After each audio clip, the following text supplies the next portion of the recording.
शौनक आदि ऋषियों ने कहा कि परमात्मा का कैसे मिलन होगा, परमात्मा से कैसे मिलन हो, कैसे पाया जाए। तो भगवान सूत जी ने सूत्र दिया, समाधि नाम चरित्रयो लीलाम। तो कहा परमात्मा से मिलन करने का एक सामान्य तरीका है कि जब भी आप समाधि में बैठो, ध्यान में बैठो, तो उस समय परमात्मा की जो लीला संसार में हुई हैं उन लीलाओं का ही दर्शन करो। अपनी आंखों से बंद करके, नेत्र बंद करके, अंदर ही अंदर जो परमात्मा ने लीला की है, जिनको तुम जानते हो। तो क्या क्या लीला भगवान ने की है? तो कहा प्रवत्तौ रजनी त्वया दर्शितम। भगवान ने पहली लीला ये की है कि वो अपने जीवन में आपके सामने से सूर्य को हटा देते हैं 12 घंटे के लिए, और फिर आपके सामने 12 घंटे के लिए सूर्य को फिर ले आते। तो उससे पहली लीला है कि 12 घंटे रात और 12 घंटे का दिन परमात्मा ने किया है, और ये सब जानते हैं, इसमें शास्त्र पढ़ने की जरूरत नहीं है। दूसरी लीला क्या की है? दूसरी लीला परमात्मा ने यह की है कि आकाश में जब रात होती है तो अनेक तारे चमकते हैं, और सब तारों में करंट होता है, सब तारों में बिजली होती है, सब तारों में रोशनी होती है, और उस रोशनी का कनेक्शन कहां है कोई नहीं जानता है। ये लीला भगवान कर रहे हैं। और तीसरी लीला परमात्मा क्या कर रहे हैं? तो भगवान तीसरी लीला की है कि तुम्हारी शरीर में जो नेत्र बनाया, उस नेत्र में केवल कांच डाला हुआ है, और कांच से सारी दुनिया दिखाई दे रही है। कान में छिद्र किया हुआ है और सारा सुनाई पड़ रहा है। गले में केवल छिद्र किया हुआ है, एक पोला सा नली डाली हुई है 2, उस नली में जब जाता है कुछ तो बड़ा स्वाद आता है, खट्टा मीठा सब समझता है। बड़ी लीला की हुई है। आपके शरीर से, अंग से बर्फ लग जाए, बिजली लग जाए, कोयला लग जाए, तो आपका शरीर जलता है, ठंड को पकड़ता है, आपको ठंडी का, गर्मी का अनुभव होता है। तो आपकी चमड़ी में कौन सा उसने सेल लगाया हुआ है जो आपको सेंसिटिविटी होती है, समझ में आती है। ये परमात्मा ने लीला की है। आपकी नाकों से श्वास चलती है, श्वास आती और जाती है, यह भी परमात्मा ने लीला की है।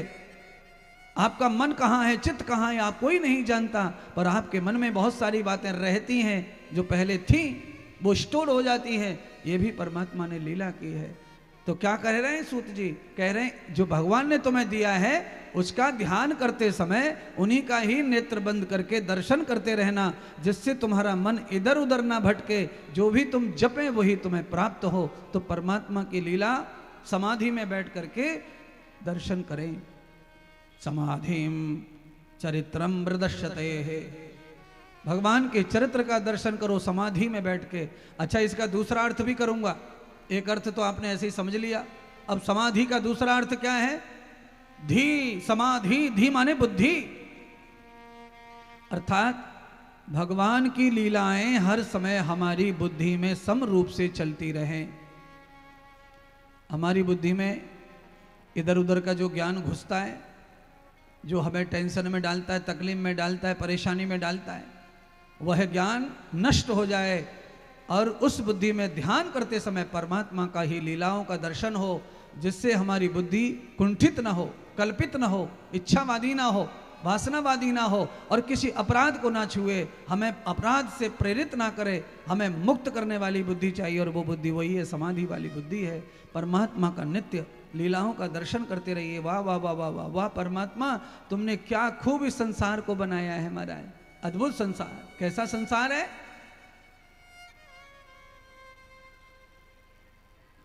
तरबूजे लग रहे हैं महाराज, कलिंगड़, कलिंदाओ तरबूजे लग रहे हैं बड़े बड़े, खेतों में पड़े 10-10 किलो के तरबूजे बेल पर।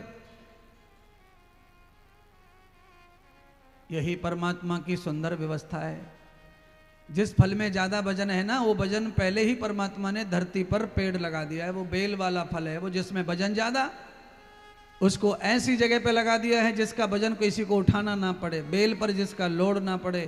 पहले से ही धरती उसका लोड लेती है बड़े फल का। ये परमात्मा की लीला है प्रभु महाराज। ऐसा फल कौन सा? तरबूजे जैसा फल जो पेड़ पे लगता है, वो केवल एक ही फल है, कटहर। और कटहर जो लगता है पेड़ पर, वो पेड़ पर लगता ही नहीं है, वो पीड़ पे लगता है। और पीड़ पे लगने के कारण वो फल चाहे जितना भी बड़ा है, कोई डाल नहीं टूटती उस फल से, क्योंकि उसकी शाखाएं ऐसी हैं इसको परमात्मा की ही लीला कहते हैं, परमात्मा की व्यवस्था कहते हैं। और महाराज एक और हंसी की बात, परमात्मा की व्यवस्था में भी उंगली करने वाले, कमी निकालने वाले लोगों की कमी नहीं है संसार में। परमात्मा ने कितनी भी बढ़िया रचना की है पर कमी कुछ न कुछ निकालेंगे। अच्छा, गांव में कोई घर बन रहा हो और किसी घर में ने अच्छा सो कूरे कमूरे निकाल दिए हो मिस्त्री ने, तो लोग बोलते भाई बहुत बढ़िया घर है तेरे, यार बहुत बढ़िया छजली बनाई है, बहुत बढ़िया ठिकाना बनाया है, बहुत बढ़िया बनाया है। घर में पूरे में घूम लेंगे बढ़िया बढ़िया करके, और जब निकलेंगे तब निकलते नहीं, भाई यार चौखट के ऊपर ये पत्थर अच्छा ना लगाओ यार। दिन भर प्रशंसा करेंगे और प्रशंसा करके जब लौटेंगे घर में से तो सू पड़ा सट करके लौटेंगे सबरे को।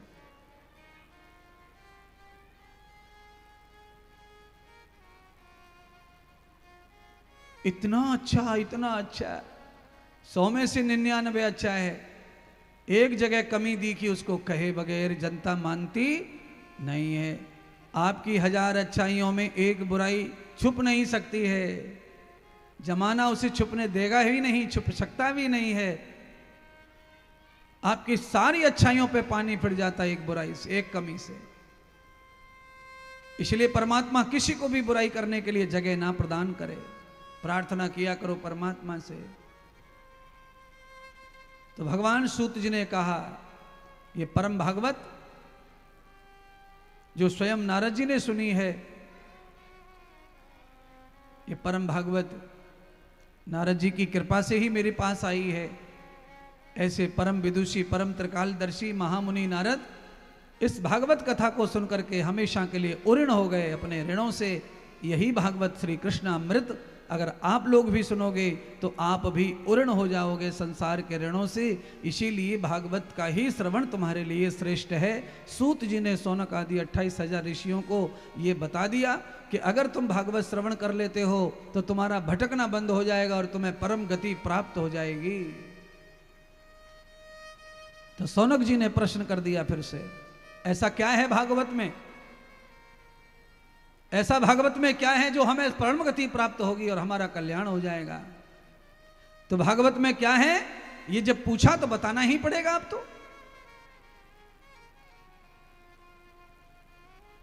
ज्ञानस्य विसर्जनम श्रद्धा, ज्ञानम अर्जितम श्रद्धा।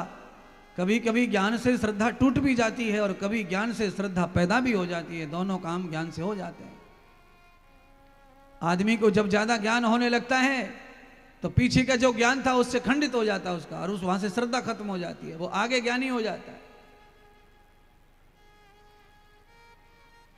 88,000 ऋषियों की श्रद्धा भागवत में हो, कृष्ण में हो, परमात्मा में हो, उसके लिए भागवत सुना रहे हैं श्री सूत जी। भागवत का महत्तम सुनाया,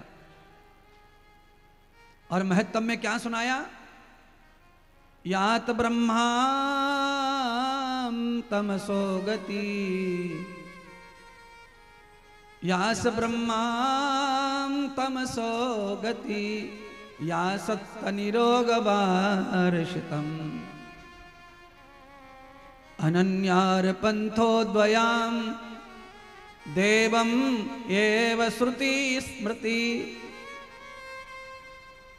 भगवान सूत जी ने कहा कि एक बार ब्रह्मा जी को बहुत बड़ी बीमारी ने जकड़ लिया, और वो बीमारी क्या है किसी वैद्य को समझ में नहीं आ रही थी।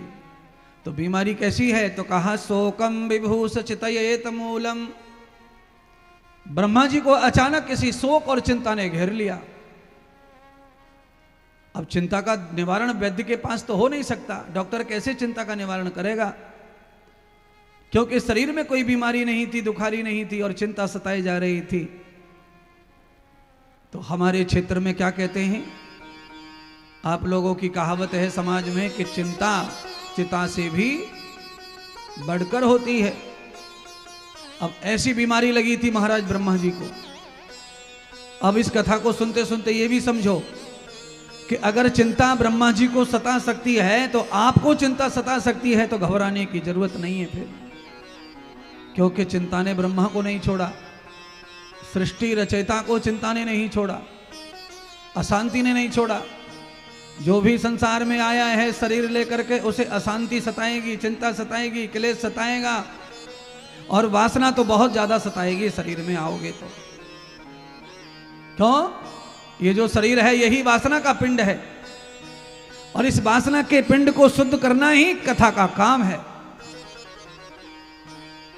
आपके शरीर की शुद्धि के लिए दुनिया में कोई और ग्रंथ ऐसा नहीं है जो सरलता से आपके शरीर की शुद्धि कर सके, मन की शुद्धि कर सके, चित्त की शुद्धि कर सके, धन की शुद्धि कर सके, और आपके वातावरण की, विचारों की, समाज की शुद्धि कर सके।